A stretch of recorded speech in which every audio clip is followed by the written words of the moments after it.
Competition வந்துட்டா மட்டும் 2 பேரும் ஒரே குரூப்ல வந்துருவாங்க. கண்டிப்பா ஒரு மேட்ச் நடந்தே ஆகும்.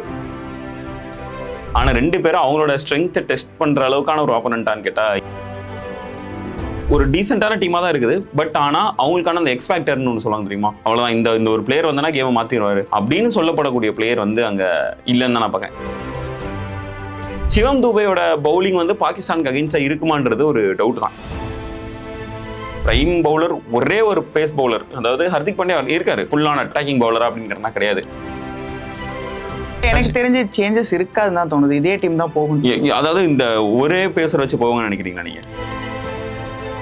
எனக்கு அப்படி ட்ரஸ்ட் பண்ணி போனாங்கன்னா அது ஒரு போன மேட்ச்ல பாத்தீங்கன்னா ஒமானுக்கு அகைன்ஸ்டா பாகிஸ்தான் பேட்டிங்ல ரொம்ப கஷ்டப்பட்டாங்க. ரொம்ப போரா தான் அவங்களோடது. ஸோ அதனால மேபி லைக் ஹசன் நவாஸ் வந்து எக்ஸ்ப்ளோசிவ் பிளேயர் வந்தாரு, அடிச்சு குறிப்பார் அப்படின்னு பார்த்தா நேற்று பயங்கர போர் இன்னிங்ஸ் ஹசன் நவாஸ் கிளிக் ஆயிட்டாலோ இல்லை ஃபக்கர் ஜமான் நின்றுட்டாலோ மிகப்பெரிய பிரச்சனை. இந்தியாவுக்கு வந்து ஒரு மிகப்பெரிய அப்பர் ஹேண்ட் இருக்கு. இந்த இதெல்லாம் இந்தியா லூஸ் பண்ணிட்டாங்க அப்படின்னா சூரியகுமார் யாதவுக்கு இது ஒரு மிகப்பெரிய பிளாக் மார்க்கா இருக்கும் அவரோட கெரியர்ல அப்படின்னு நினைக்கிறேன். ஏசியா கப் முடிந்தவுடன் கில் கேப்டன் பேசர்ஸ் இல்லாம போறது எனக்கு கொஞ்சம் டவுட்ஃபுல்லா தான் இருக்கு. ஒருவேளை நம்பர் 8ங்கிற ஒரு பிரச்சனை வந்து சொல்றாங்கல்ல, நம்பர் 8 வரைக்கும் நீங்க ஏன் போறீங்கன்னு தான் நான் கேட்கிறேன். உங்களுக்கு இவ்வளவு ஒரு ஸ்ட்ராங்கான என்ன சொல்றது, கம்பீரோட காலோ இல்ல சூரியகுமார் காலோவா தான் இருக்கணும். அவங்க வந்துட்டு எனக்கு இத்தனை பேர் பேட்டர்ஸ் வேணும் அப்படின்னு சொல்றது எனக்கு அநியாயமா இருக்கு.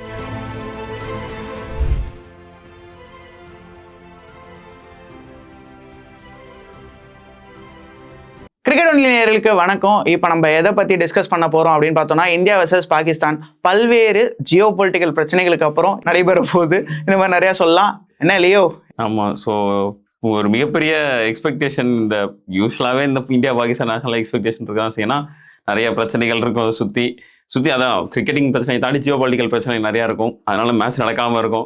காம்படிஷன் வந்துட்டா மட்டும் 2 பேரும் ஒரே குரூப்ல வந்துருவாங்க. கண்டிப்பா ஒரு மேட்ச் நடந்தே ஆகும். அதே மாதிரி டிக்கெட் விற்கணுமா இல்லையா? இல்ல இதுவும் ஒரு தொடர்ந்து ஒரு நல்ல ஒரு விஷயம் இல்ல. இது 2008ல இருந்து ஒரு கோஇன்சிடென்டலாவே 2 பேரும் ஒரே குரூப்ல வர்றதுன்றது ஒரு பெரிய விஷயம். உண்மையாவே தேங்க்ஸ் டு தி கோஇன்சிடென்ஸ் தான் நம்ம சொல்லணும். தேங்க்ஸ் டு தி யூனிவர்ஸ் தான் நம்ம சொல்லணும்னு நினைக்கிறேன். அதுவும் வந்துட்டு தான் இருக்கு. குரூப் மேட்ச்ல ஏதாச்சும் ஒன்று வந்துட்டு தான் இருக்கு. அதை வச்சு ஒரு ஆடு எவ்வளவு மார்க்கெட்டிங் இது இருக்கு பாருங்களேன் இந்த 2 பேரோட மேட்சை வச்சு. பட் ஆனா இந்த தடவை வந்து யூஏஇல டிக்கெட்டே விற்கல, அவ்வளவா சேல் ஆகலன்னு வேற சொல்லிட்டு இருக்காங்க. அது என்ன ரீசன்ஸ் தெரியல. மேபி லெஜெண்ட்ஸ்லாம் இல்ல அப்படிங்கறதுனால யாரும் அப்ரோச் பண்ண மாட்டேன்றாங்களா? இதனாலதான் பிசிசிஐ சுப்மன் கில்ல ப்ரோமோட் பண்ணிருக்காங்க. நீ என்னது விராட் கோலியை பார்க்க வர இல்ல, வழக்கமா ட்விட்டர்ல பாய்காட் பண்ணுங்கிறதுனால இந்த மேட்சும் பாய்காட் பண்ணிட்டாங்க. தெரியல. ஓகே. ஸோ 2 பேருமே இப்போ ஒவ்வொரு மேட்ச் ஆடிருக்காங்க. இந்தியாவும் ஒரு மேட்ச் ஆடிருக்காங்க, பாகிஸ்தான் ஒரு மேட்ச் ஆடிருக்காங்க. ஆனா 2 பேரும் அவங்களோட ஸ்ட்ரென்த்தை டெஸ்ட் பண்ற அளவுக்கான ஒரு ஆப்போனன்ட்டான்னு கேட்டா இல்ல. பாகிஸ்தான் வந்து ஓமனோடவும் இந்தியா வந்து யூஏயோடவும் ஆடி இருக்காங்க. அப்படின் போது அவங்களோட ஆக்சுவல் ஸ்ட்ரென்த் என்ன, அவங்களோட ஆக்சுவல் வீக்னஸ் என்ன அப்படின்றத 2 பேருமே டெஸ்ட் பண்ணல அப்படிதான் பாக்குறேன். இதுல பட் சொல்லுங்க. அதான் எனக்கு தெரிஞ்சு இதுல அப்பர் ஹேண்ட் வந்து இந்தியாவுக்கு தான் அதிகமா இருக்கு. ஏன்னா இது ஒரு ட்ரெடிஷ்னல் டீமாவே ஒரு ஃபிக்ஸ்டா இருக்குது. பட் ஆனா ஒரு 2 லெஜெண்ட்ஸ் மட்டும் இல்லாம 3 லெஜெண்ட்ஸ், அதாவது ஜடேஜா அவங்களாம் இல்லாம இருக்காங்க. பட் ஆனா பாகிஸ்தானை பார்க்கும்போது அங்கேயும் ஒரு 2 லெஜெண்ட்ஸ் இல்ல. பட் ஆனா புது யங்ஸ்டர்ஸா இருக்காங்க. ஒரு டிரான்சிஷன் பீரியட்ல இருக்காங்க பாகிஸ்தான். அதை நீங்க எப்படி பாக்குறீங்க? அண்ட் டிரான்சிஷன் பீரியட்ல நான் பாக்குறேன்னா 2-3 முக்கியமான பிளேயர்ஸ் இருக்காங்க. இதுல ஃபக்கர் ஜமான் இருக்காரு, ஷஹீன் ஜாஃப்ரிடி இருக்காரு. ஸோ இதெல்லாம் வச்சு பார்க்க இவரு நம்ம அலியாகா இருக்காரு. ஸோ இது மாதிரியான டீம் வந்து நல்ல ஒரு டீசென்டான டீமா தான் இருக்குது. பட் ஆனா அவங்களுக்கான அந்த எக்ஸ் ஃபேக்டர்னு ஒன்று சொல்லுவாங்க தெரியுமா, அவ்வளவுதான் இந்த ஒரு பிளேயர் வந்தனா கேமை மாத்திடுவாரு அப்படின்னு சொல்லப்படக்கூடிய பிளேயர் வந்து அங்க இல்லைன்னு தான் நான் பார்க்கறேன். இங்க இந்தியாவுக்கு வந்து நிறைய பிளேயர்ஸ் இருக்காங்க. அப்படி உங்களுக்கு தூபே வந்து நின்னாருன்னா ஒரு பிக் ஹிட்டர் அடிச்சு துவம்சம் பண்ணுவார். சூரியகுமார் யாதவ் உங்களுக்கு கேம் சேஞ்சர். இன்னும் சொல்ல போனா ஓப்பனிங் ஆடுறாரு ஒருத்தர் அபிஷேக் சர்மான், அவரே ஒரு கேம் சேஞ்சர் தான். ஓப்பனிங்லேயே இறங்கி மொத்தத்தையும் முடிச்சுட்டு போயக்கூடிய ஒரு கேம் சேஞ்சர். அதுக்கப்புறம் கடைசியில் ஹர்திக் பாண்டியா இருக்கிறாரு அப்படின்னு சொல்லிட்டு ஒரு பெரிய லிஸ்ட் ஆஃப் பிளேயர்ஸ் இருக்காங்க. ஒரு 4-5 பிளேயர்ஸ் இருக்காங்க. கில்லுன்னு ஒருத்தர் இருக்காரு. அதாவது கில் ஆஃப்கோர்ஸ் அவர் வந்து நின்று ஆடக்கூடிய பிளேயர் இல்ல. நான் அதை எப்படி பாக்குறேன்னா, அபிஷேக் சர்மா, கில் இங்க அதிரடி. இவரு கொஞ்சம் நல்ல கான்சென்ட்ரேட்டடா ஆடக்கூடிய ஒரு ஆளு. ஒரு எக்ஸாம்பிளுக்கு சொல்லணும்னா ருத்ராஜ் கெய்க்வாட் வந்துட்டு ஒரு பக்கம் வந்து அப்படியே அவர் ஆடிட்டு பாட்டுக்கும் இருப்பாரு. இந்த பக்கம் ஒரு ஹிட்டர் வந்து அடிச்சிட்டு இருந்தா எப்படி இருக்குமோ அந்த மாதிரி. அதாவது நான் இது வேணும்னு சொல்லல, நீங்க சும்மா சிஎஸ்கே ரசிகர் அப்படின்றதுனால நீங்க அதை ஐயையோ. சொல்றீங்க அப்படின்னு சொல்லிட்டு நான் அதை எடுத்துக்கிறேன். சந்தோஷம். So, yeah. இல்ல புரியுது. அந்த ஒரு காம்ப்ளிமெண்ட், ஒவ்வொருத்தர் காம்ப்ளிமெண்ட் Yeah, yeah. பண்றது அப்படின்றது ரொம்ப ஒரு சும்மா அவசியமான ஒரு ஒண்ணுதான். Just for fun. இல்ல புரியுது. இல்ல இந்த மாதிரியான ஒரு காம்ப்ளிமெண்ட் வந்து ரொம்ப அவசியமான ஒரு இதுதான். ஒரு சைடு அட்டாக், ஒரு சைடு ஒரு கிளீனான பிளேயர் அப்படின்ட்டு. அதே இது பவுலிங் வந்துட்டோம் அப்படின்னாலும் நல்ல ஸ்ட்ராங்கான டீம் தான் இருக்கு. போன மேட்ச்ல பார்த்தோன்னா 3 பவுலர்ஸ் தான் போயிருக்காங்க. பும்ரா ஒன்று, குல்தீப் ஒன்று, இன்னொன்னு வருண் சக்கரவர்த்தி. இந்த 3 பிளேயர்ஸ் தான் பவுலர்ஸா வச்சு போயிருக்காங்க. மற்ற எல்லாமே ஆல்ரவுண்டர்ஸ். அக்ஷர் பட்டேல் ஒரு ஆல்ரவுண்டர் இருக்காரு, ஹர்திக் ஒரு ஆல்ரவுண்டர் இருக்காரு. சிவம் தூபே வந்து போன மேட்ச்ல 2 ஓவர் போட்டார். 2 ஓவர் போட்டு 3 விக்கெட் எடுத்துட்டு போனாரு. அப்படின்னும் போது சிவம் தூபையோட பவுலிங் வந்து பாகிஸ்தானுக்கு அகைன்ஸ்டா இருக்குமான்றது ஒரு டவுட் தான் என்ன கேட்டா. அது வந்து யுஏஇ அப்படின்றதுனாலவும் அங்க நிறைய விக்கெட்ஸ் ஃபர்ஸ்டே போயிருச்சு. சரி, அப்ப இன்னும் கொஞ்சம் எக்ஸ்பெரிமெண்ட் ட்ரை பண்ணி பார்க்கலாமே அப்படின்ற ஒரு காரணத்துக்காக தான் போயிருக்காங்க அப்படின்னு தோணுது. ஸோ பாகிஸ்தானோட அவங்க எந்த மாதிரியான ஒரு பவுலிங் அட்டாக்ல போவாங்கன்னு தெரியல. ஏன்னா இல்லை உங்களுக்கு பிரைம் பவுலர் ஒரே ஒரு பேஸ் பவுலர், அதாவது ஹர்திக் பாண்டியா இருக்காரு. ஓகே, ஒரு டீசென்டான பவுலர் தான். பட் ஆனால் அவர் வந்து ஒரு ஃபுல்லான அட்டாக்கிங் பவுலரா அப்படிங்கிறனா கிடையாது. விக்கெட் டேக்கரா அப்படின்னு கேட்டனா அதுவும் ஒரு 1 or 2 இடத்துல ஒரு கிளச் மூமெண்ட்ல வேணா 1 or 2 overs போடலாமே தவிர மற்றபடி அவர் ரிலையபிளான ஒரு பவுலரான்னு கேட்டா இல்லை. அப்படின்னு பும்ரா பிளஸ் அடுத்து இன்னொரு பேஸ் பவுலர் யார் அப்படின்னா ஹர்ஷ்தீப் சிங் இருக்கலாம், இல்லைன்னா ஹர்ஷித் ராணா இருக்கலாம். இந்த இதுலயுமே லெஃப்ட் ரைட் காம்போ வேணும் அப்படின்ட்டு கம்பீர் நினைச்சாரு அப்படின்னா ஹர்ஷ்தீப் சிங் உள்ள வர வாய்ப்பு இருக்கு. இல்ல ஹர்ஷித் ராணாவா மை பாய் அப்படின்னு நினைச்சாருன்னா இல்ல எனக்கு தெரிஞ்சு சேஞ்சஸ் இருக்காதுன்னு தான் தோணுது. இதே டீம் தான் போகும். அதாவது இந்த ஒரே பேசர் வச்சு போவாங்கன்னு நினைக்கிறீங்களா நீங்க? இல்ல சேம் இதே டீம் தான் இருக்கும் எனக்கு. அப்படி ஹர்திக் பாண்டியாவை ட்ரஸ்ட் பண்ணுவாங்கன்னு நினைக்கிறீங்க நீங்க? கண்டிப்பா. எனக்கு அப்படி ட்ரஸ்ட் பண்ணி போனாங்கன்னா அது ஒரு ரிஸ்கோன்னு தோணுது எனக்கு. இப்போ ஆனா இன்னொரு இது பாத்தீங்க அப்படின்னா நேத்து போன மேட்ச்ல பாத்தீங்கன்னா ஒமானுக்கு அகைன்ஸ்டா பாகிஸ்தான் பேட்டிங்ல ரொம்ப கஷ்டப்பட்டாங்க. ரொம்ப போரா தான் அவங்களோட. ஸோ அதனால மேபி லைக் நீங்க சொல்ற மாதிரி இதே பவுலிங் அட்டாக்கோட போய் நாங்க வின் பண்ணி காட்டுறோம் அப்படின்னு நினைச்சாங்கன்னா ட்ரை பண்ணலாம். இல்ல மேபி அந்த ஓபனர் சைம் அயூப் வந்துட்டு கொஞ்சம் அவருக்கு ஒரு லெஃப்ட் ஹேண்டர் நல்ல டைமென்ஷனல் ஆடக்கூடிய பிளேயர்னா நிறைய பேசுவாங்க. பட் அவருக்கு கிளிக் ஆயிருந்தா அப்படின்னா நல்லாவே இருந்திருக்கலாம். பட் ஆனா அவர் டக் அவுட் ஆயிட்டாரு. பட் நல்லா பவுலிங் போட்டாரு சூப்பரா. அவர் தான் வந்து ஒரு பிரேக் த்ரூ கொடுத்தாரு. ஏன்னா ஓமன் பாட்டு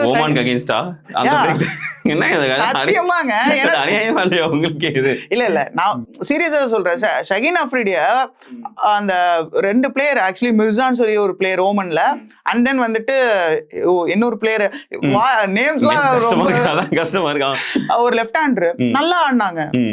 உண்மையிலே சொல்றேன். அது என்னன்னா ஒரு ஓவர் நல்லா ஆடிடுறாங்க. இந்த அசோசியேட் கண்ட்ரீஸ்லாம் வந்துட்டு ஒரு ஃபாஸ்ட் பவுலர் கிடைச்சா ஒரு ஓவர் சூப்பரா ஆடிடுறாங்க. பட் ஆனா அதை அவங்களால கொண்டு போக முடியல. ஏன்னா எக்ஸ்போஷர் இல்ல, இன்எக்ஸ்பீரியன்ஸ். எல்லாருமே ஆனா மாட்டுற ஸ்பின்ல தான் மாட்டாங்க. இல்ல அவங்க என்னன்னா இப்போ மோஸ்ட்லி அந்த அசோசியேட் நேஷன்ஸ் எல்லாமே என்னன்னா ஃபர்ஸ்ட் ஒரு பயங்கரமான ஸ்டார்ட் கொடுப்பாங்க. நெதர்லாண்ட்ஸ்லாம் பாத்தீங்கன்னா ஓப்பனிங்லேயே வந்து இந்த 2-3 பேர் வந்து மைபர்னு ஒருத்தர் உண்டு நெதர்லாண்ட்ஸ்ல. ஓப்பனிங் வந்தாருன்னா அடிச்சு பிரிச்சிருவாரு. எதனால அவங்களோட கேமை புரிஞ்சுக்கிறதுக்கு இந்த பிக் டீம்ஸ்னு சொல்லப்படக்கூடிய மற்ற பெரிய டீம்ஸ்லாம் கொஞ்சம் ஒரு டைம் இருக்கும். அந்த டைம் எடுத்துட்டாங்கன்னா உடனே தூக்கிடுவாங்க. அதுக்கப்புறம் டக்குன்னு விக்கெட் விடுவாங்க. மிடில் ஆர்டர் நிற்காது எந்த ஒரு அசோசியேட் நேஷன்ஸ்க்கும். அதே தான் நினைக்கிறேன். அண்ட் ஹசன் நவாஸ் நம்ம இதுல பாகிஸ்தான்ல நேத்து வந்து பேட்டிங் ஆனா பார்த்தா ஒரு பெரிய பிரச்சனை வந்து ஹசன் நவாஸோட இன்னிங்ஸ் 15 பால்ல 9 ரன் அடிச்சிருக்காரு. பயங்கரமான எக்ஸ்ப்ளோசிவ் பேட்டர் அவர். செம்ம எக்ஸ்ப்ளோசிவ். அவர் தான் ஆக்சுவலா அந்த இதுல இருக்கிற அந்த ஒரு குட்டி அந்த எக்ஸ் ஃபேக்டர் சொன்னல அந்த ஒரு ரோல வந்து ஹசன் நவாஸ் வந்து ஃபில் பண்ணக்கூடிய பிளேயர். பாகிஸ்தான்ல வந்து அந்த அப்துல் ரசாக் திடீர்னு வருவாங்க. ஆனா அவங்க அடிச்சிட்டாங்கன்னா யாராலையுமே நீ என்ன இன் ஸ்விங் போடு அவுட் ஸ்விங் போடு, நான் எனக்கு பேட்டு ஒன்று இருக்கு, பந்த பார்த்தானா அடிக்க போறேன், அந்த மாதிரியான ஒரு மோட்ல ஒரு ஹிட்டர் இருந்துட்டே இருப்பாங்க. அந்த டைம்ல என்னன்னா ஃபக்கர் ஜமானும் ஹசன் நவாஸும் ஒரே டைம்ல இருக்காங்க. 2 பேருமே எக்ஸ்ப்ளோசிவ் பேட்டர்ஸ். அவங்களுக்கு ஃபக்கர் ஜமான் வந்து கொஞ்சம் லைக் டச் ஆயிடுச்சுன்னா அவ்வளவுதான் பிரிச்சிருவாரு. ஹசன் நவாஸ் வந்து எக்ஸ்ப்ளோசிவ் பேட்டர். வந்தாரு அடிச்சு பிரிப்பார் அப்படின்னு பார்த்தா நேற்று பயங்கர போர் இன்னிங்ஸ் ஹசன் நவாஸ்.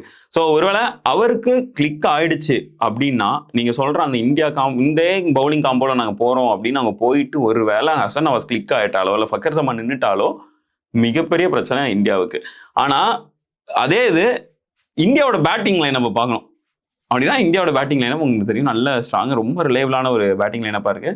ஸோ நானுமே நினைக்கிறேன் இந்தியாவுக்கு வந்து ஒரு மிகப்பெரிய அப்பர் ஹேண்ட் இருக்கு. இந்த இதெல்லாம் இந்தியா லூஸ் பண்ணிட்டாங்க அப்படின்னா சூரியகுமார் யாதவுக்கு இது ஒரு மிகப்பெரிய பிளாக் மார்க்கா இருக்கும் அவரோட கெரியர்ல அப்படின்னு நினைக்கிறேன். ஏசியா கப் முடிந்தவுடன் கில் கேப்டன் அப்படி மாதிரி அவ்வளவுதான். பிசிசிஐக்கு இந்த ஈஸியான ஒரு காரணம் வந்துடும். கமான் லெட்ஸ் சே வந்து உட்காருங்க தம்பி அப்படின்னு சொல்லிட்டு. இன்னொன்னு நம்ம இங்க நல்லா பார்த்தோம்னா வெதர் வந்து ரொம்ப எக்ஸ் ஃபேக்டரா இங்க இருக்கு. என்னன்னா இப்போ அங்க வந்து கிட்டத்தட்ட சம்மர். இன்னொன்னு நல்லா பார்த்தோம்னா ரொம்ப ட்ரையா இருக்கு பிச்சு, காத்தும் ட்ரையா இருக்கு.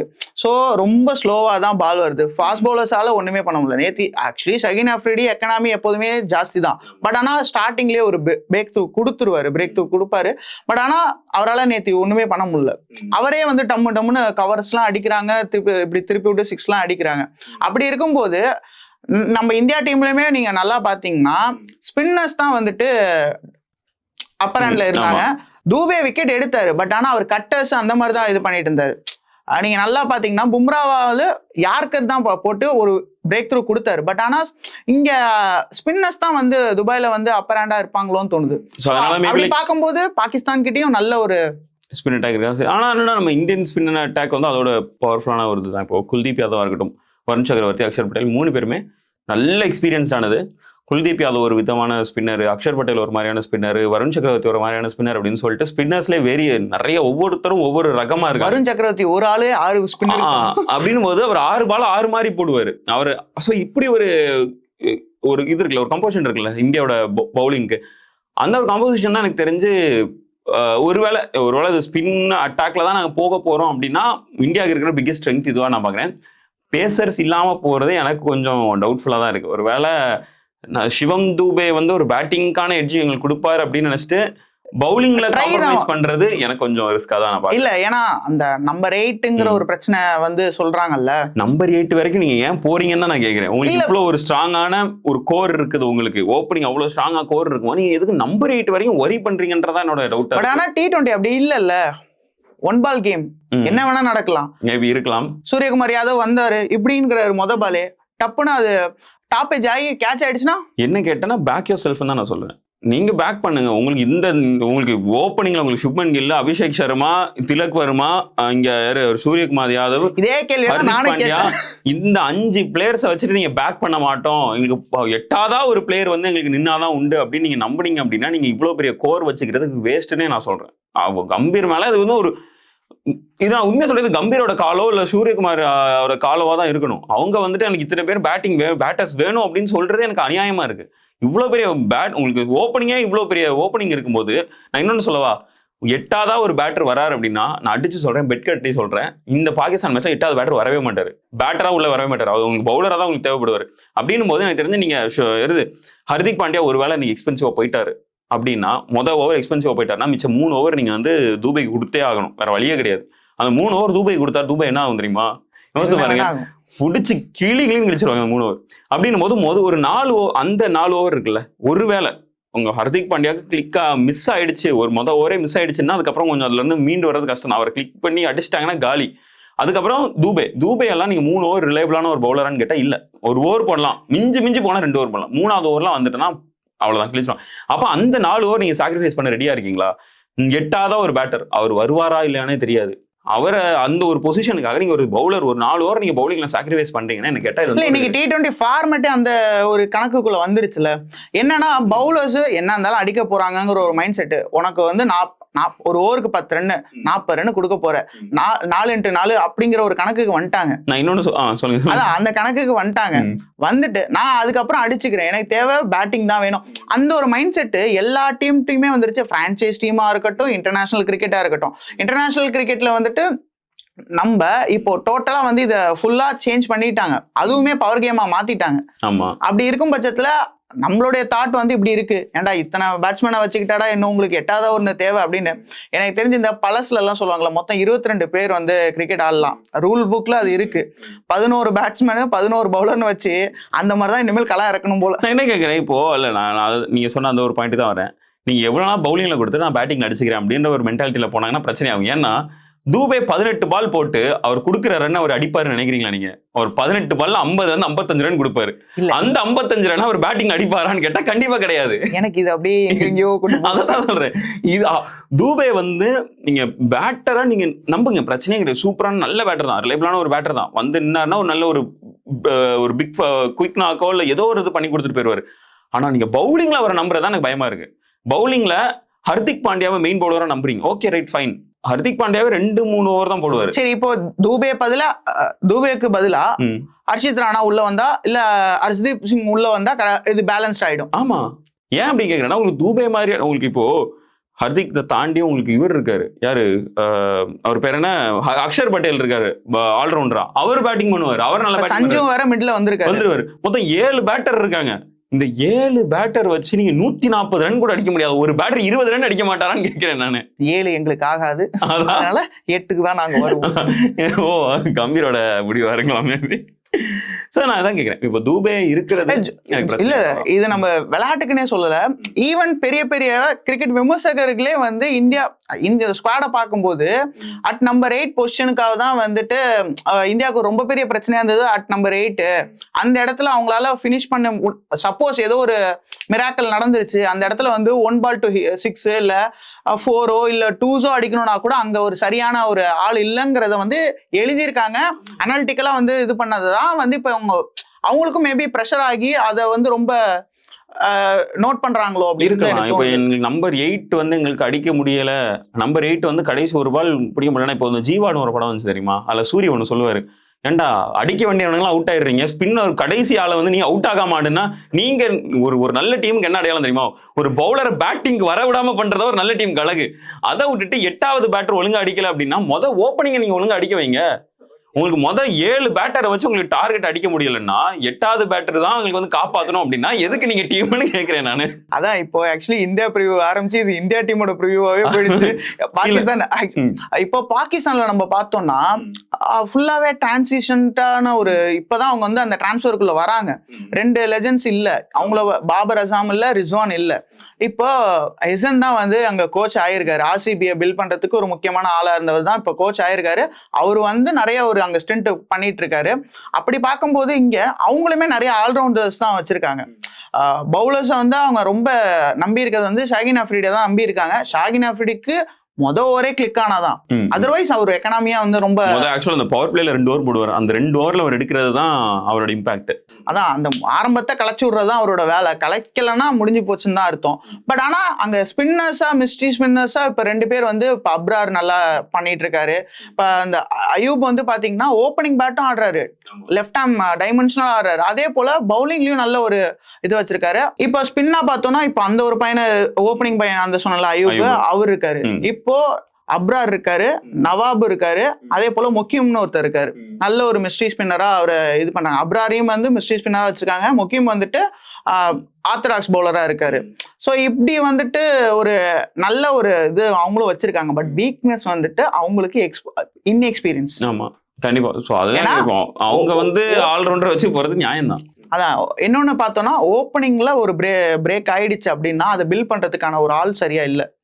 முகமது ஹாரிஸ் தான் இருக்காரு. அவரு வந்து இப்பதான் அவரும் ஸ்டார்ட் பண்ணியிருக்காரு. அவரோட கேரியர்ல வந்து பார்க்கும்போது ஒரு ரிஸ்வான் லெவலுக்கான ஒரு இது கிடையாது. இப்பதான் வந்து அவரு கொஞ்சம் ஜென்ரேட் பண்ணி போயிட்டு இருக்காரு முகமது ஹாரிஸ். அண்ட் தென் பார்த்தோம்னா நடுவுல இருக்கவங்க எல்லாம் ஹிட்ரு, அடிச்சா அடிதான், இல்லைன்னா முடிஞ்சு போச்சு. அந்த ஒரு நிலைமை தான். சோ பார்க்கலாம். எனக்குமே இதுல இந்தியாவுக்கு தான் ஒரு பெரிய அப்பர் ஹேண்ட் இருக்குன்னு தான் தோணுது. இல்ல இந்த குரூப் வரைக்கும் இந்தியா மட்டும் தான். பட் அந்த குரூப் ஆஃப் டெத் நல்லா இருக்கு. நான் அதான் சொல்றேன், போன இதுலயும் அதான் சொல்றேன், இதுலயும் அந்த டீம் வந்து குரூப் செமையா டஃபா தான் இருக்கும். பங்களாதேஷும் ஒரு சம இதுல இருக்காங்க. லிட்டன் தாஸ் வேற நல்ல ஒரு ஃபார்ம்ல இருக்காரு. அப்படியே ஒன்னா இருக்கு, பார்க்கலாம். ஓகே, இன்னொரு டிஸ்கஷன்ல சந்திக்கலாமா லியோ? தேங்க்யூ.